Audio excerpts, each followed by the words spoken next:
Which city is refer to as Switzerland of east, किसको कहा जाता है? स्वात को कहा जाता है। What is the total length of Pakistan international borders, तो उसका राइट ऑप्शन कौन सा है? 6774 किलोमीटर उसका राइट ऑप्शन है।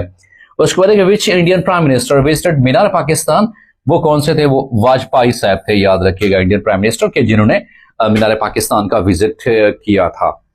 अगला सवाल हमारे पास है कि due to 25th amendment in 1973 constitution number of members of senate और सेनेट में टोटल मेंबरान की तादाद कितनी है? क्योंकि 25वीं आईनी तरमीम के बाद वो कितने हैं? वो 96 हैं, याद रखिएगा।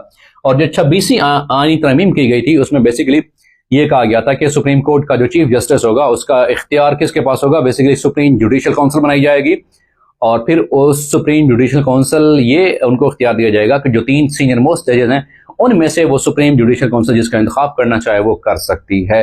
तो थोड़ा सा ये जो है सुप्रीम कोर्ट के जो 26वीं आईनी तरमीम है उसमें जो सुप्रीम कोर्ट का जो चीफ जस्टिस है उसकी सिलेक्शन का तरीकाकार बताया गया था। तो total up till now 26th amendments in the constitution of Pakistan, constitution of 1973 का जो कॉन्स्टिट्यूशन है, जो 1973 का पाकिस्तान का आइन है, उसमें अब तक टिल नो 26 अमेंडमेंट्स की जा चुकी हैं, जिसको हम कहते हैं कि तरमीम की जा चुकी हैं, याद रखिएगा। और 25वीं आईनी तरमीम के मुताबिक 1973 का जो आइन था, जो टोटल नंबर ऑफ सेनेट्स की कितनी तादाद है वो याद रखिएगा 96, उसका राइट ऑप्शन है।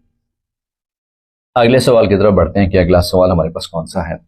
Which type of wave is sound, तो जो साउंड वेव्स होती हैं बेसिकली वो लॉन्गिट्यूजनल वेव्स होती हैं, याद रखिएगा।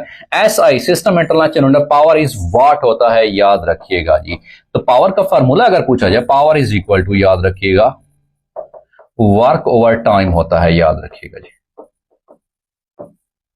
तो ये पावर का फार्मूला होता है और पावर का जो यूनिट ऐसा यूनिट है दैट इज, याद रखिएगा, वो क्या है? वो वाट है जी। Primary function of large intestine is, अब लार्ज इंटेस्टाइन का मेन फंक्शन ये है कि बड़ी आंत का फंक्शन वो वाटर अब्जॉर्प्शन है, कि उसको मैक्सिमम अब्जॉर्ब कर देना। Complete sentence, correct preposition, she writes in blue ink है, याद रखिएगा जी। उसके बाद हमारे पास सवाल है next, that is synonym of breakneck, that is the dangerous, उसका सिनोनिम है खतरनाक।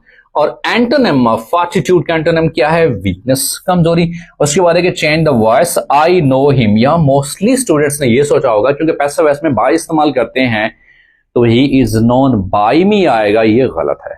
अब होगा क्या रिस्पेक्टेड स्टूडेंट्स के, हम ऑब्जेक्ट को बनाते हैं सब्जेक्ट, हिम में इसके सब्जेक्टिव केस, मुझे क्या बनानी पड़ेगी? ही, तो मैंने ही लगा दिया। उसके बाद प्रेजेंट इंडेफिनिट है, हेल्पिंग और इज आ गया। पैसिव वॉइस में हमेशा थर्ड फॉर्म लगती